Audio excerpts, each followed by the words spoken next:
Hi, welcome to another edition of the Global Economic Outlook. Today, again, we'll be looking at some of the major events making the round in the global economic landscape.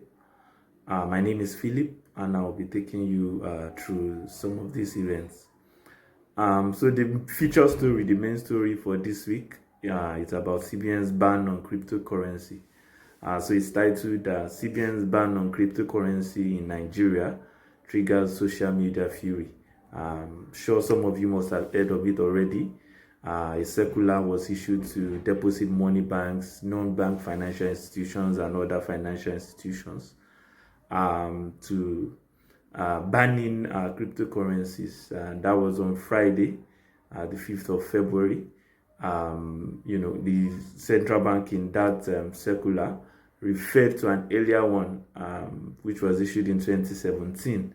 But that actually was to advise them on the risk of cryptocurrencies. But this particular one was to prohibit everything related to cryptocurrencies, whether in facilitating payments or being used as an exchange or having anything whatsoever to do with it. Of course, with that, every bank, every non-financial institution under the purview of CBN, they've had to quickly do what is required, which is to shut down every connection they have with these agencies with cryptocurrency. And now a lot of young Nigerians have been quite involved in cryptocurrencies. In fact, it is estimated that around $500 million has been invested from Nigeria in cryptocurrencies, which makes it a major market. People see it as a major investment opportunity. But let's not lose sight of what the central bank also is trying to achieve. Now, the central bank says because cryptocurrencies are issued by unknown entities, because cryptocurrencies are not issued by governments, and they are not even issued by governmental agencies. They are issued by people who, in any way, are not really known.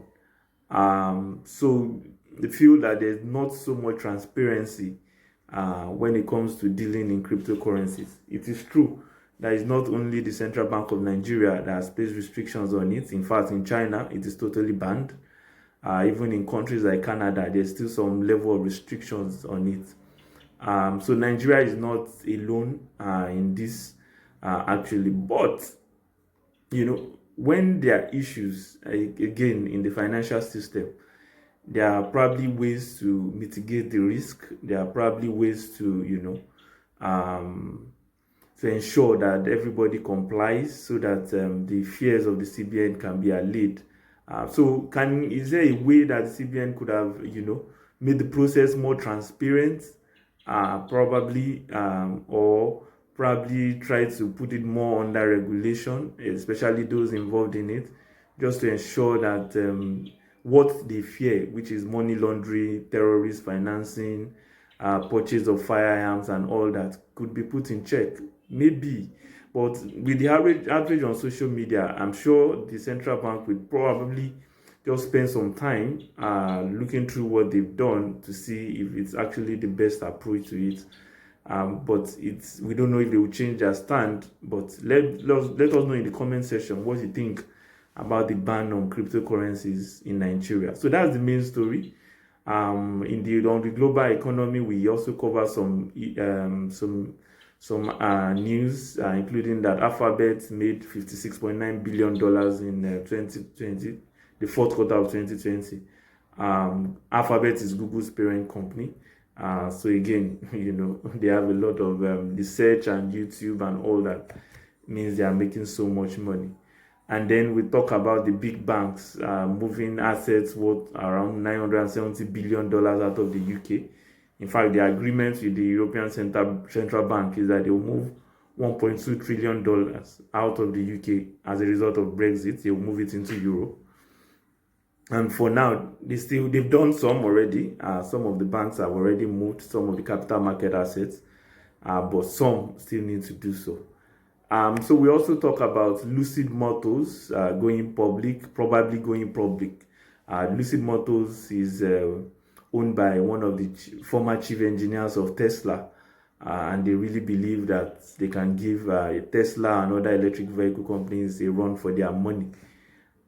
So there are, speculations that Churchill Capital, a blank check company, is trying to, merge or purchase this Lucid Motors. And if that happens, that means they will go public.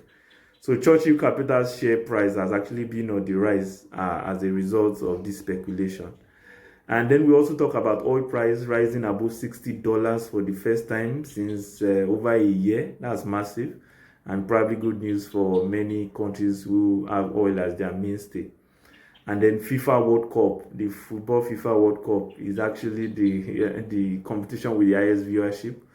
When we compare it to the Super Bowl, which is nowhere near what the FIFA World Cup commands in terms of viewership. You talk about over 500 million viewers, in fact, over 1.1 billion people tuning into the FIFA World Cup final in 2018 between France and Croatia.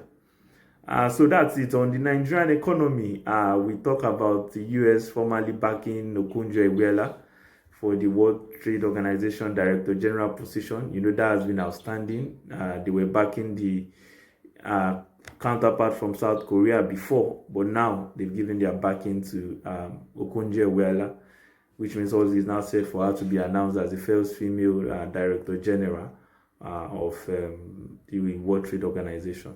Then we'll talk about Nigeria's capital importation, which fell by as much as 59.65% in 2020. In fact, there's no need to complain about FX scarcity, because this shows it clearly that there wasn't just enough foreign inflow into the country in 2020.